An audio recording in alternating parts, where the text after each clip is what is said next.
All right, welcome everyone. Thank you for joining us today. Shaun, Brewster, Bodine, Ledden here, back again for an episode that's a little bit different. This one, Bo. We've been talking clinical, we've been talking pathology. This one, we're going to talk about generosity. A little bit different for us today.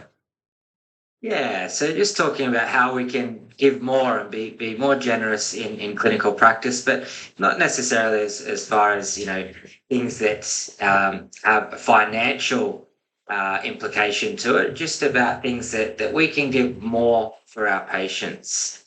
So I guess I'll kick it off with Go for the it. first one. Um, you know, being generous with follow-ups.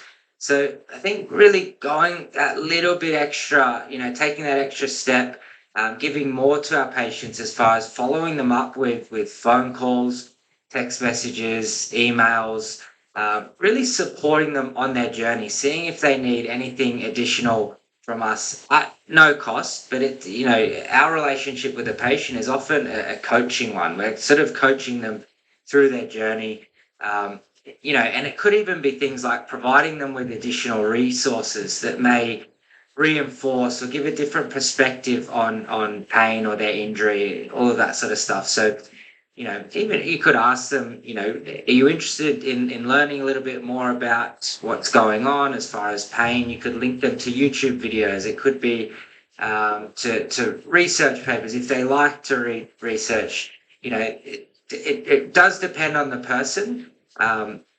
But yeah, just sort of going that little bit extra and rather than waiting till the next consultation to follow up and see how they're going, they go, oh yeah, I had a few bad days or didn't do my exercise or whatever it was. We can sort of you know, get in there that little bit earlier and sort of support them and show them that we are there to help.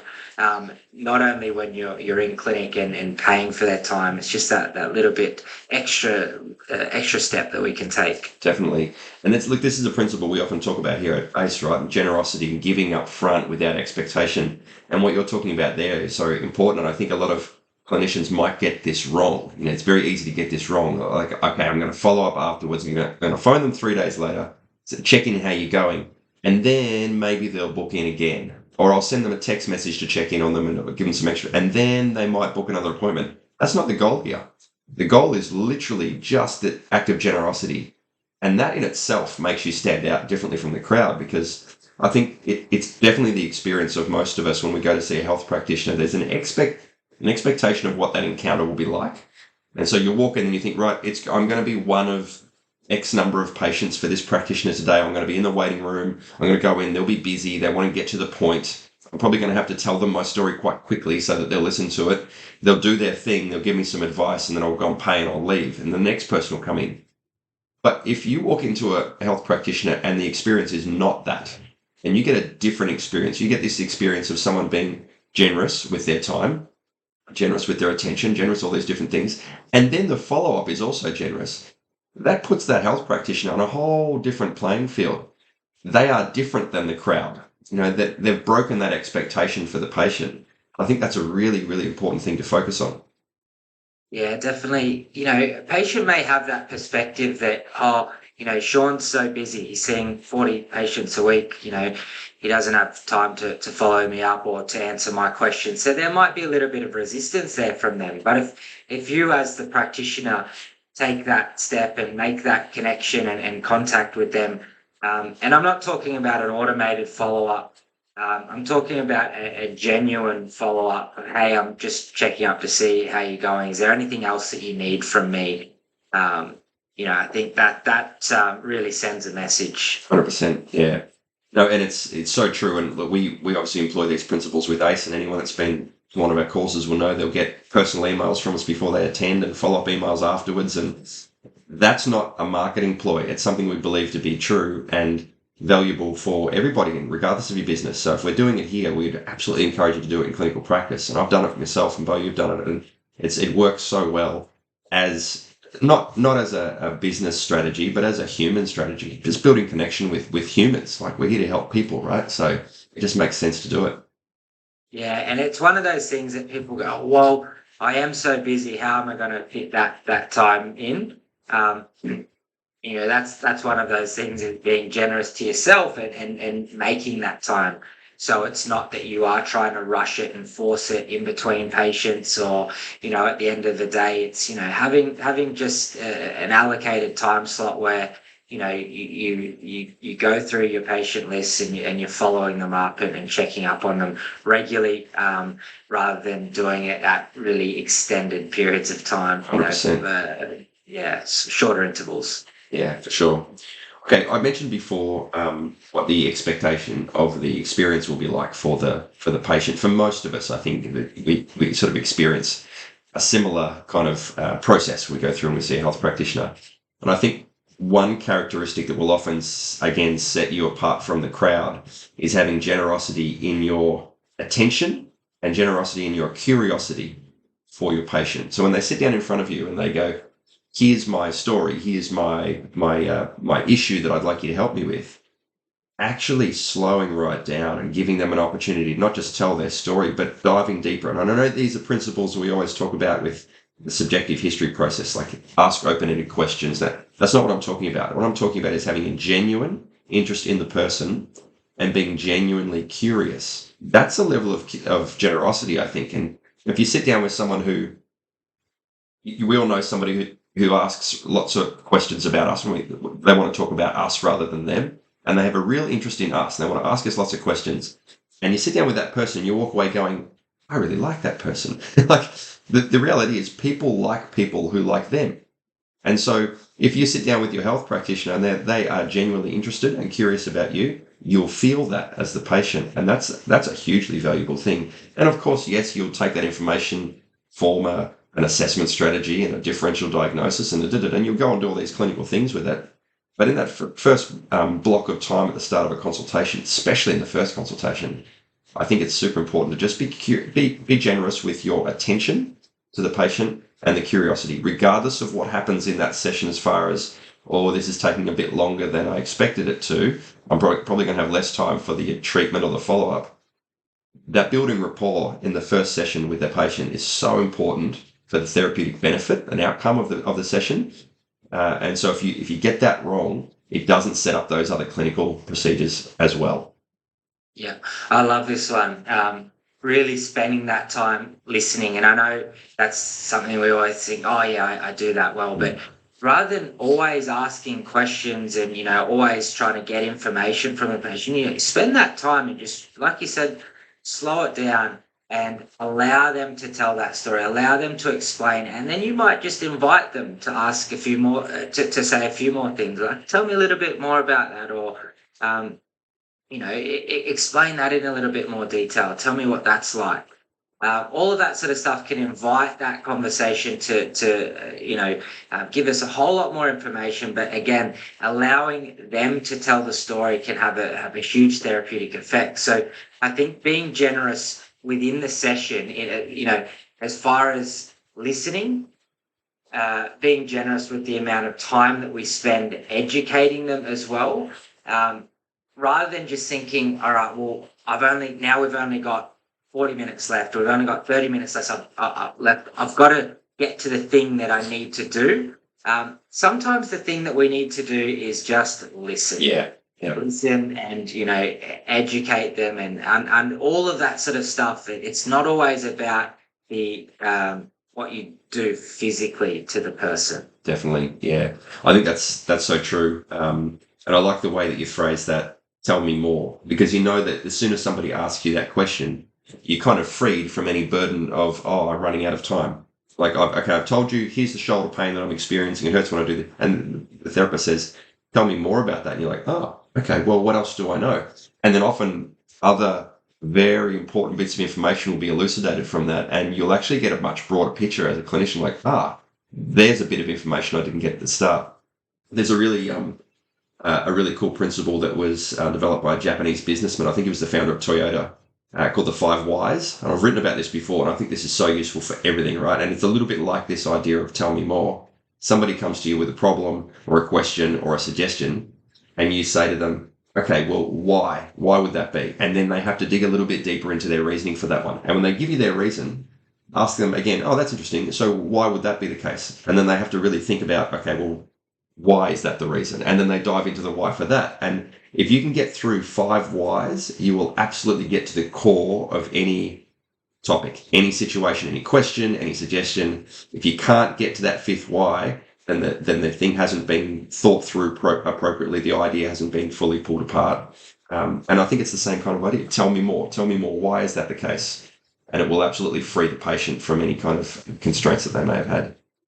Yeah, and so often that allows the patient to answer their own questions. Yes. Yep. It gives them their own sort of prognosis of how long these things can take and what the required intervention should involve from their part and our part. So it helps with that shared decision making rather than, a lot of times clinicians feel like we have to give them an answer and a reason for something. But a lot of the time, if we're not jumping to conclusions and we're asking those open-ended questions and inviting conversation, really listening, the answers come out of that, and we don't need to necessarily say that this is what it is, because it can be so many different things. But it just gives a little bit more openness to the conversation and where that treatment plan will go. 100%, yeah. And you're right that we often just think that the answer is all the patient wants. And obviously they want a solution to their problem. But you know that when you go to see a health practitioner, any teacher, anybody who's in a position of authority that has some knowledge that you might be after, if you walk away going, oh, they really cared about what I have to say. They really listened to me. They actually spent, that's 99% of it. The solution, like you said, will often arrive at this destination by itself anyway. You just want to be there when it happens. So, asking questions, being generous with your time and your attention is so important. Yeah, because so often we assume we know what the patient wants. And asking things like, well, where do you see this treatment going, or what type of things do you think would help you overcome your pain, and all of that sort of stuff. And they might say, oh, well, I guess, maybe some exercise, maybe it's changing some of these lifestyle factors that we mentioned before. Okay, that sounds great. Well, how long do you think that this would take to make these changes, or how much time do you think that you could put into it? So those open questions that are a bit more inviting, that can sort of lead you down a more of an appropriate strategy rather than saying, all right, this is what you've got and this is what you need and this is how many times a day in a week you need to do it. And so, hang on a second, you're telling me what to do. I don't really like it. Yeah. Different perspectives and different things work on different people as well. Good one. Nice. What else you got there, Bo? The other one is being generous with words, the language that we use. So using more empowering messages and promoting confidence and resilience and all of that sort of stuff, rather than the opposite that may have a nocivic effect and potentially increase someone's pain sensitivity and have a more pessimistic outlook of the future. So I think that's really important in when we look at pain presentations and using that more optimistic outlook for the future and strategies that we can use and that they can use to help come to a solution, rather than dwelling on a specific problem or the specific pain. That tends to have more of a pessimistic outlook, result in worse outcomes in the long term. Yeah, I love this one. And I said I love this one on purpose there, because if you use feeling words in the same way, it'll also help connect with the patient. Like you can say to the patient, oh, I love that you're able to get your arm above your shoulder now. Remember the first session we came in when that range of motion was really limited? If you use words that are generous, like you're saying, that connect with the person's feelings as well, or your feelings towards that experience, that empowers the person as well. Like you can say, I love that you can do that. I feel like you're really finding your way through this problem now. And that shows them that you're actually part of this, that you're experiencing it with them and that you're feeling it with them, and they feel empowered by that because they're not alone anymore. And so you're 100% right. Using that kind of language that is positive and empowering and promoting and inspiring, and then even kind of sprinkling a little bit of empathy and a little bit of your own feelings around that as well, to show that yes, you're not just a coach, but you're here to promote, to encourage them and be like a cheerleader as well to a degree, like really encourage them along their way, and you're on their team and you're part of that experience with them. I think that can be really empowering as well. Oh, 100%. It's massive. Like when we talk about that positive language and terminology and all of that sort of stuff versus, yeah, looking at uh, diagnostic labels and things that can have negative connotations and have negative interpretations that can influence their beliefs. And, if someone believes that they're never going to get better or this is the worst thing that could possibly ever happen to them, then they're probably not going to have very good outcomes in the long term. So it's really just flipping that around. And like you said, saying, well, this looks like it's moving really well. I bet that feels really good for you. Would I be correct? This must be great that you can get back to playing sport. How's this affecting your life now? So yeah, because pain is so much more than a specific problem. It does influence our life and our interactions in a social setting and the other things that we engage in, our mood, all of that sort of stuff. So, yeah, positive language that can promote an optimistic outlook is super important. Yeah, definitely. I like the analogy you just gave there about, I bet it feels good that you can get back to your sport and that kind of thing. I think being generous around your understanding, awareness, and memory of things that matter to them. Like I bet you can't wait to get past this pain so you can get back to doing that soccer, playing with your grandchildren, whatever the thing might be. And that's a level of generosity in itself. The fact that you took the time out to remember those things or to connect those activities to the person's story and being able to bring them back in when required so that you can show that you actually care about them and their outcomes, not just the clinical results that you're achieving in the clinical in the practice. I think that's even the next level beyond that. Again, it's like, okay, this person cares enough about me as a human to care that I know that they know that I want to get back to doing that activity or doing this with this person over here, or whatever it might be. That's another way of just giving using generosity in your approach to people, I think. Yeah, for sure. And you said it there. Treat them like a person, because at the end of the day, that's what they are. That's what we all are. Whereas if we're treating them like a pathology or an injury and focusing on that, there's so much more to it. So, yeah, that's a great point. Yeah, people are human beings with a pathology, not a pathology attached to a human being. Like it's the other way around. So, yeah, if we focus on your shoulder pain as the center of your existence, then the patient will also focus on their shoulder pain as the center of their existence. Let's focus on the things that they are trying to achieve to achieve better outcomes, I think. Okay, got another one. This one's a little bit more business focused, I guess, and it's something that I've personally experienced both in this business and other businesses I've been involved in. That's been absolutely has absolutely proved itself to be true time and time again, which is being generous in your availability to provide advice. And that sounds very specific, but it comes across lots of different things. So people will often, like you said before, Shaun's busy, doesn't have time to see me, blah, blah, blah. They might hesitate on making a phone call or sending an email. But I want to know if they've sent me an email or a message or a phone call or something, I will absolutely get back to them, usually much faster than they expect, and with as much detail in the response as I can possibly muster. For a couple of reasons. One, because they need some help and I might be able to give it to them, and I'd love to be able to do that. Two, if you can position yourself as a reliable and accessible source of valuable information, it does incredible things for your career. And it doesn't matter whether the person asking advice is some top-level CEO, or whether it's Fred who happens to volunteer down at the local footy club, or it's just a patient's mum who also has a sore foot. It doesn't matter what it is. If somebody contacts you and says, could you help me with this? I've got a couple of questions. Yes, I can do that. Yep, I will find time to do that every time, because they will then tell somebody else about that. And then that person will go, oh, you mean I can just phone them and ask them? I don't have to make an appointment. Well, I did that and he answered my questions. At a certain point, that might have a limit, of course. Your time might get chewed up to the point where you don't have an opportunity to answer 15 phone calls, every morning and every night.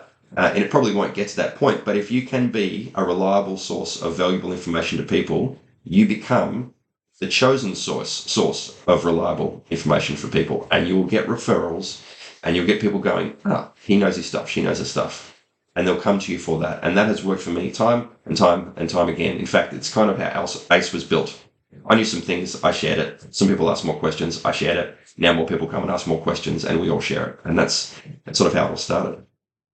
Yeah, I really like this one as well. As that's you get if you ask a question to someone and you get a really thorough response, you go, wow, like they really put a lot of time into this, went out of their way, and that means a lot, because that's really valuable information from someone who I highly respect. So this really does pay its dividends in the long term, although it certainly does take a bit more time and effort to do. Yep. Making it thorough versus, and you would have all received this before, even in a text message, and you write this long message and someone writes back with a few words, and you go, oh, it's a bit of a letdown. Yeah. I was expecting a bit more from that. So it could go either way. If someone asks a question and you're sort of, no, I don't really have time for that, and you just give them a bit of a nothing response, then they're probably not going to ask again, and you're not the trusted person of advice. And if you're running a clinic and this is a patient asking for your advice, that's super important, because they put their trust and their value, and they go to you to spend their money, right? And they're trusting you with their body. So I think, just spending that little bit extra time to have a thorough response, or if they email you or text you, give them a call back and say, I thought it'd be easier, and we might be able to go through a little bit more detail over the phone. Whatever works for you and them, obviously. But just that going that little bit extra, it's super valuable. Definitely. And you might think to yourself, well, I don't really get people asking me for advice, so how do I employ this? It's only the patients that come through the door and they've made an appointment.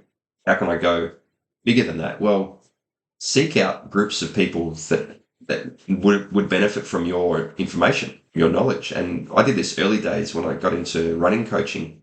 Before I was a running coach, I was an avid runner, and was for a long time. And I would go on running Facebook groups and see somebody with not a question, maybe a situation they were describing, an injury they got. And I'd jump in and go, I can tell you a bit about that if you'd like some advice. Do it in the public space. That positions you as someone who has information. If you're a credible source of information on that particular topic, share the knowledge. And this is where a lot of people fall down, is they'll think, well, if I give the information away, why would patients come to me and pay for it? Why they won't come to my courses, they won't come to my clinic, they won't come to whatever it is.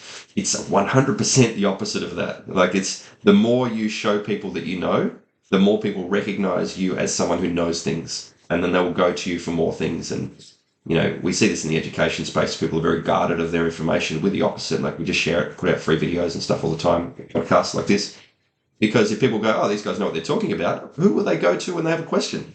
It makes perfect sense. And this is a real business strategy, and you feel good when you do it. Now, if you're a patient or a member of the general public, and you're someone coming to someone who has information, and you ask them a question and they do this to you, this is my advice. If they do this to you and provide a really detailed response above and beyond what you expected, all you have to do is give them a genuine thank you, and that will repay their time and effort. Oh, you and I have done this before. People have asked us a detailed question. We've provided lots of value, maybe some videos, audio resources, whatever. Here's the answer. And they write back, thanks. And you think, okay, you're welcome. If they write back. Welcome, no problem. And it's not like we're doing it for the thank you, but if you get the thank you, it makes it so much more worthwhile and a positive experience for us. Like, if you're a teacher at heart, and I think we both are teachers at heart, all we want to do is share stuff that we know with people who want to receive it. Like, it's the best thing you can possibly experience. And when those people appreciate it, that's the next best thing. Like, that's even better again. And so, say thank you. That's all we need. That's all we need. And another, like, from a lot of you guys out there are clinicians, but at the end of the day, you are educators as well. You're educating patients about what they do, what they need to do, and then the path forward. So even though they might not directly ask, it is your duty to give them that little bit extra and educate them. And one thing that I do, and it doesn't really take that much longer. I mean, in my early days, I used to draw stick figures and do all that sort of stuff. And there you go, that's your exercise sheet. And I mean, it's okay, but it's not great. So now our technology is much better. Take a few photos of the exercises like immediately after their appointment. And then I'll put that together in a sheet with the exercise frequency, the duration, all of that sort of stuff. So it's in a sheet, and I'll just tell them, look, I'll email this to you, and then you might add some additional resources, or you could even go one better and do some short videos. We can put that together so easy for those people that's that makes a huge difference to someone who these exercises or stretches or whatever you choose to give them. That can be super valuable, and it doesn't take that long to do. But when people always talk about a huge challenge is compliance with home care and exercise and all of that sort of stuff, that can be one of those things that does bridge that gap. So yeah, factoring that in, and that's that additional generosity that you give to someone. They receive that, and they, oh wow, like this is really detailed. This is that extra step. This is personalized for me. It's not just a run of the mill sort of program that anyone can print off the internet. It's personalized. It's got a little bit of education advice, and at the same time, you can say, hey, if any of this doesn't make sense, I'll follow you up in a couple of days, and we'll go from there, or reach out, whatever it may be. Really good advice. There's no excuse for not being able to share your information with people now, and you might have to step outside your comfort zone a little bit. Video is brilliant. I've done this lots of times, and you might think, well, I don't have anyone to film me after a session to send. Use the patient during their consultation to film you on their phone. Say, okay, I'm going to show you the exercise. That makes sense? Got any questions? Cool. Grab your phone. I want you to film me doing it again, and I'm going to explain it to you again in the video in great detail, point everything out, and I'm going to show you how to do this thing. And then take it home, watch on your phone. It's already there. You can start immediately. And then if you've got any questions, you know where I am. Shoot them through. There's no barrier to that at all. Like, everyone has a phone. Everyone can film you, and you don't even need to take any extra time out of the consultation. It's done in their time. So, some great ideas there. But we could go on and on with these, couldn't we? Yeah, there's so many. We spoke about time being valuable, and time is valuable. At the end of the day, that's what patients are paying for. It's the time. It's how you use that time best is where the value comes from. It that time slot that you have doesn't necessarily need to be a physical intervention. So that time should be divided up appropriately and generously according to what they need. Do they need to be listened to? Do they need to be educated? Do they need to be given some direction for self-management and all of that sort of stuff? If the additional stuff does take a little bit longer, then you might look at things and think, okay, well, perhaps I look to increase my prices overall just a little bit to account for, some extra time during the week that I might spend doing follow-ups or whatever that may be. But yeah, I think it really does speak volumes to the patient, the way that they perceive it when you can spend that extra time and being generous with your time and your time allocation. Yeah, you're right. You nailed it when you said, they pay for the time, and then what you do in that time is what makes it valuable. And value is such a subjective, perceptual thing. We all perceive value in stuff. You can buy two separate things. They're exactly the same item. One holds more value than the other because we perceive it to, and it could be the same thing. It makes no difference. And so when you're talking about increasing prices and things like that, that's not even a question to the patient when they've already perceived the value to be there. And people have been holding back on increasing their fees. Well, if your patients perceive you as valuable, they won't blink an eyelid.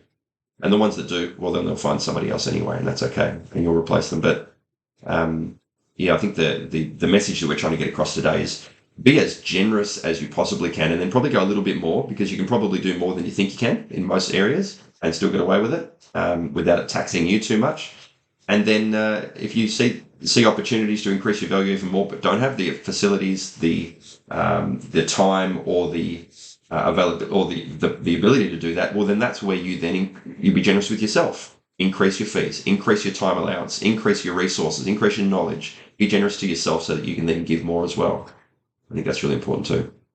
Yeah, and just this another thing that popped into my head, but we often see a lot of this now as people, I guess, filming content in their session or taking photos in their session for their social media. Well, let's flip that around and film that for the patient. So there's no excuse if people have the time to do that for their social media and their business and the growth, and that's fantastic. I don't have an issue with that. But we could also use that value for the patient as well. That content is there. You've got the video camera or the phone or whatever. You've got the stand, the setup, all of that sort of stuff. So it could quite easily be converted into something that you can give to the patient as well. Definitely, yeah. All right, guys. Hopefully that was useful. There's a few things in there that hopefully you can either apply in the clinic room itself, or in and on top of your business, or even just in your own mindset around how you're thinking about things. Being generous in clinical practice is our topic today. Hope you enjoyed it. Thanks, guys. Yes.